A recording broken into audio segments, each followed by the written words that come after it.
Hello, I'm Kim. Welcome to my channel, Finding My Muse.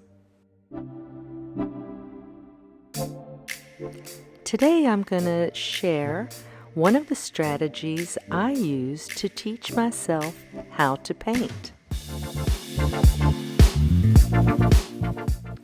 As a self-taught artist, and by self-taught I mean that I did not go to art school, I took a few art classes at university, but I majored in English Lit and composition. And those few classes that I took didn't really teach me the fundamental art skills that I needed. So for the past 20 years, I've been teaching myself how to make art mainly through books and online resources.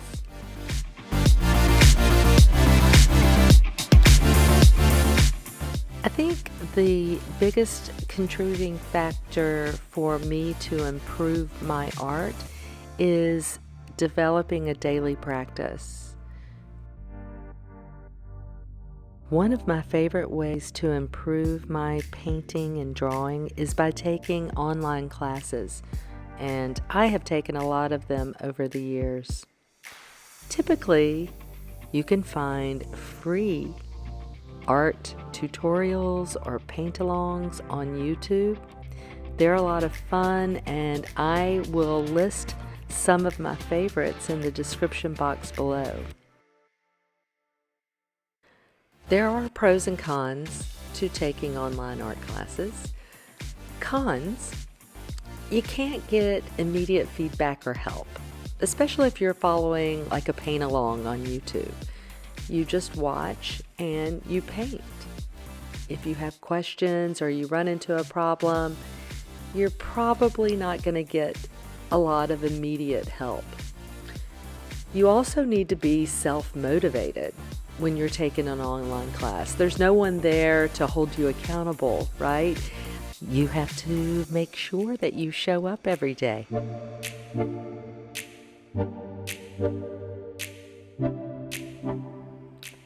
For me, the pros for taking online art classes is, one, I can do it on my own time. I can pick when I'm going to take the class, how often I'm going to take it, how long I spend taking the class.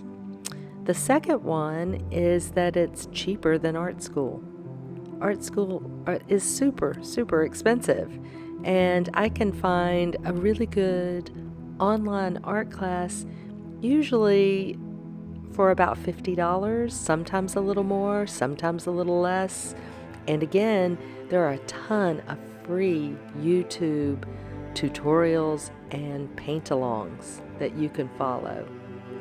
And the third pro for me is that online art classes are fun and stress-free.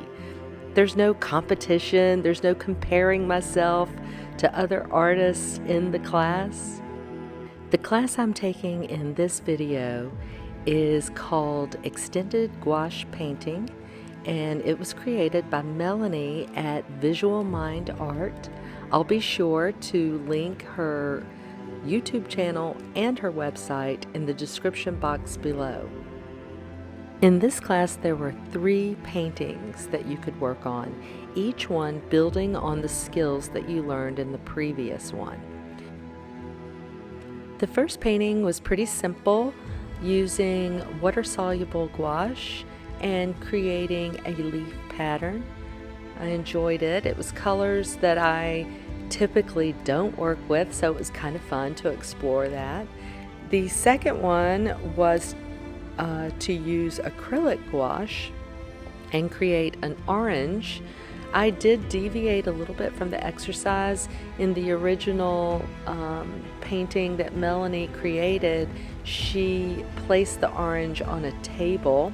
She didn't want it just hanging there in space, and I really just didn't want to paint this big square, behind the orange.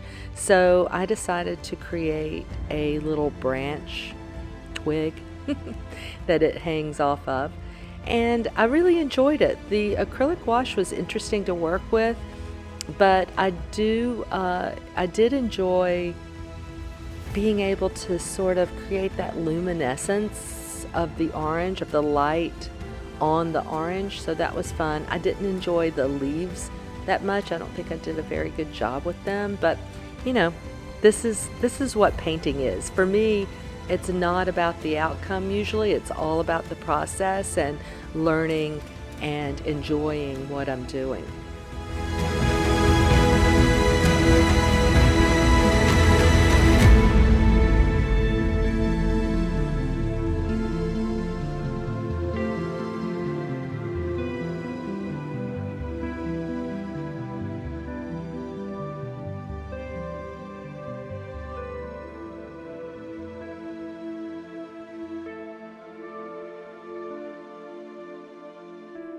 The last painting was the hardest one for me. I learned a lot from making this painting. I tried to make it easier on myself by using some graphite paper and sort of tracing the outline of the flower cluster onto the background.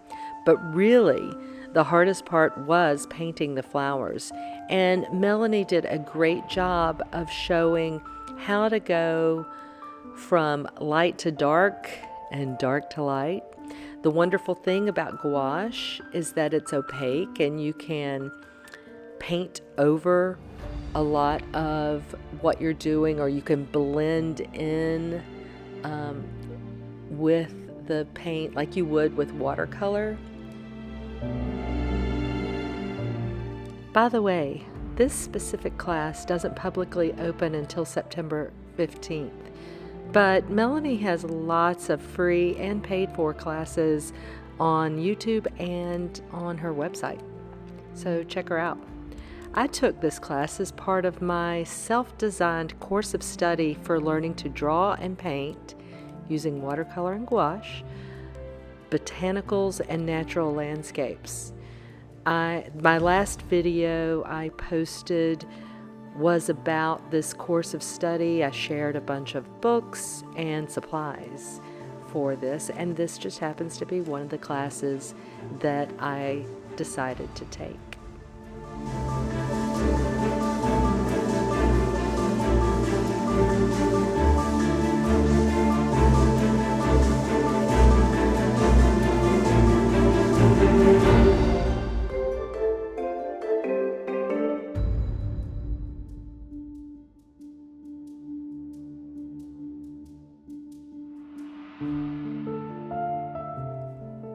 So what is a self-taught artist? You know, there's a debate about that out there. Some people believe that none of us are self-taught because we have to learn somewhere from books or some sort of class or mentors. And that's true, I guess. There are actually some artists that are completely self-taught in that they do not learn from any source outside of themselves. And in fact, I think there's that whole movement of outsider art where people just begin creating and they've actually become quite successful as artists. I'll try to link a few of those in the description box below.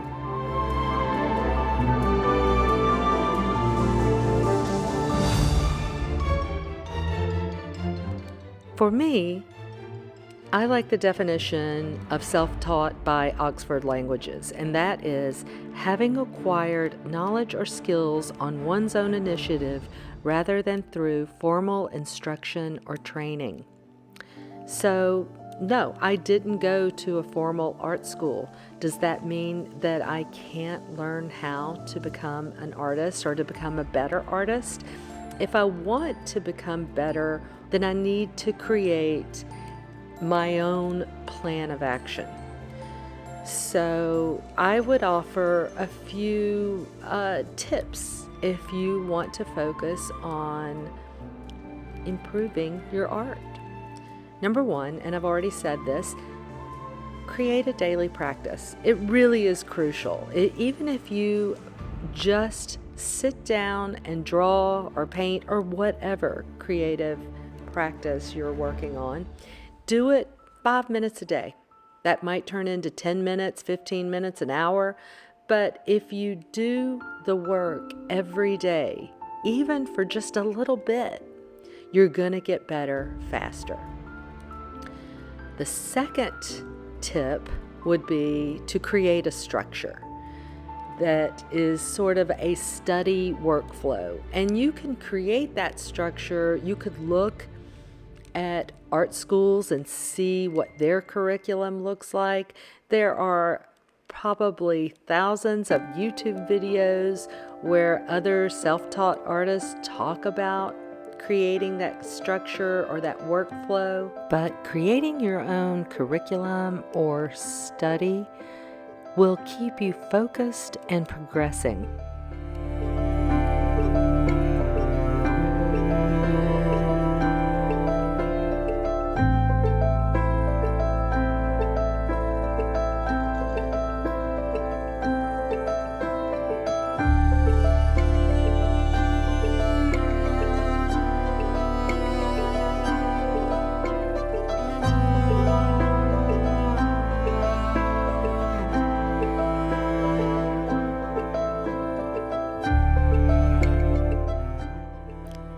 And my final tip would be to find a community.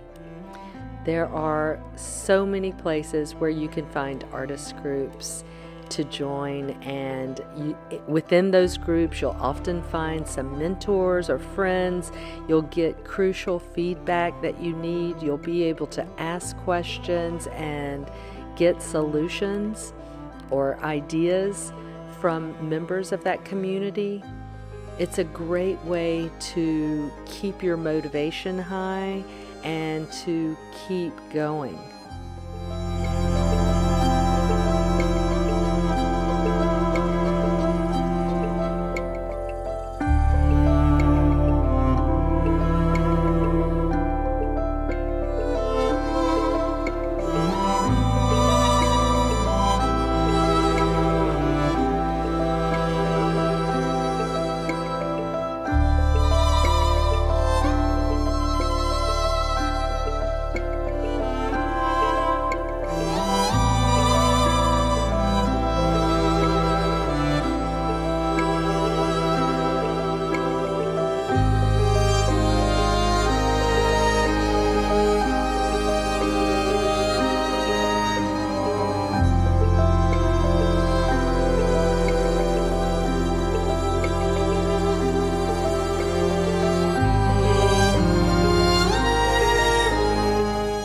I really hope this video has been helpful or inspiring in some way. I'll see you next time. Bye.